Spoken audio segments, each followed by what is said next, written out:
once. And the soul itself looks completely different, technically. If you can see the soul of a person who enters the 8th sphere and compare that with the soul of a person in the 6th sphere, you will notice major differences in the soul. There's even major differences in the spirit body as a result of the soul being different. Yes. There are more chakra points appear than the 7 normal chakra points that exist in the 6th sphere spirit. And so you get chakra points that begin appearing, and by the time you've made the transition, there's normally 15 chakra points that have appeared by the time of the 8th sphere. And so now the person is, you can tell, not only are they now a changed person, a changed creature, but they are a different creature.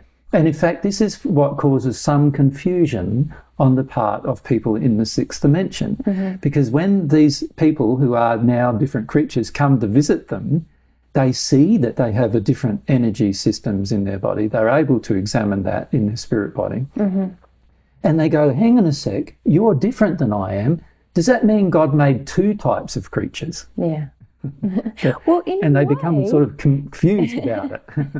In a way, God has created really the potentials for us to exist as 2 different types of creatures, hasn't she? Correct, yes. So we can be... One being divine in nature and the other just being how we were originally created. It's pretty mind-blowing. I find the whole thing like, you know, wow. But this change into becoming a new creature, you're saying that's not complete until we enter the 8th sphere? Well, it's not right to say it's not complete because it still goes on and on and on and on. Yes. After that point, obviously. So at which point do I become a new creature? Is it the very first time I receive God's love? Well, there are milestones in your new creature appointments, shall we say. The creaturedom. Yes. And it's like any the creature is still growing and changing. So, of course, there's going to be future milestones as well. But let's look at some of these milestones. These milestones, on the average, happen every 7 dimensions of the spirit in the spirit world. And the very first milestone is that you are now classified as immortal. You now know you're immortal.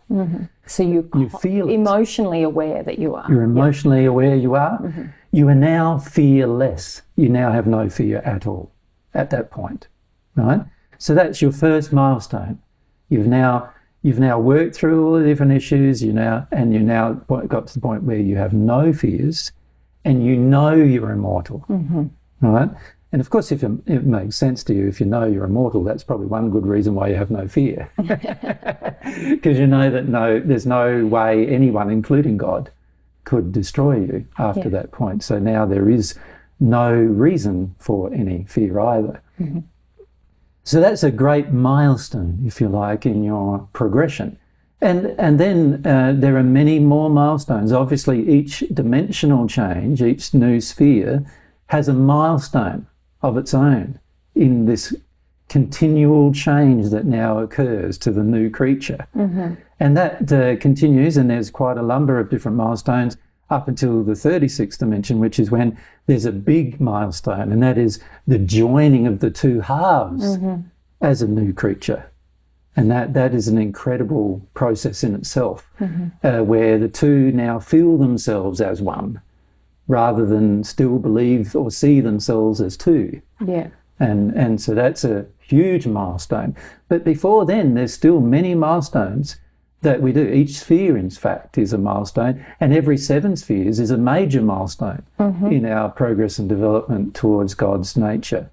And so, and remembering that God is an infinite being, of course, there's probably an infinite number of milestones. And so who knows the potentiality of the now new creature that God has, through the ability to give God's love to the individual, that God has formed. And so you could really say God first formed our first creature, the perfect natural human, out of the clay, the substances based about of the universal existence. Then God formed the second creature from his own substances. Yeah, wow. Which obviously then adds to the ability of the second creature will far exceed the abilities of the first. And the second creature, God has inbuilt this process where this sincerity and longing must exist in the first creature before the second creature can come into existence. Yes. So in a way, I often feel how God has desired for us to know ourselves and our will and desire so much as one of her children, but in doing that, we then sort of like activate a new potential for our own existence through that self-knowledge and what do you call it? Actualization or embodiment of desire. Yeah. It seems like such a gift but that it is God God's would love want that that for me. performs the work. Yes. Because it is, so the first, as I said, and I think if I go back over that, the first creature, the image of God, the human soul, the first creature is created out of the elements that God created that exist in the universe. And the soul itself has been created out of those elements. But the second creature, of which the first creature can become, the metamorphosis, if you like, the first creature can become, the second creature, to become the second creature, needs elements and attributes and matter directly from God, from God's being, rather than from the elements of creation, in order to become the second creature. Yeah.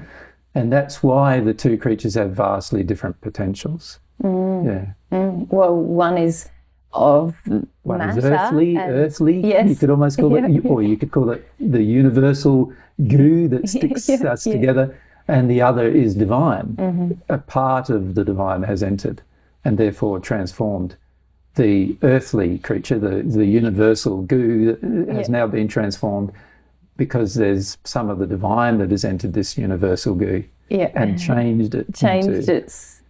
It's very molecular substance. It's very substance. It's actually a substantial change at the elemental level occurs because of it receiving now part of God's substances.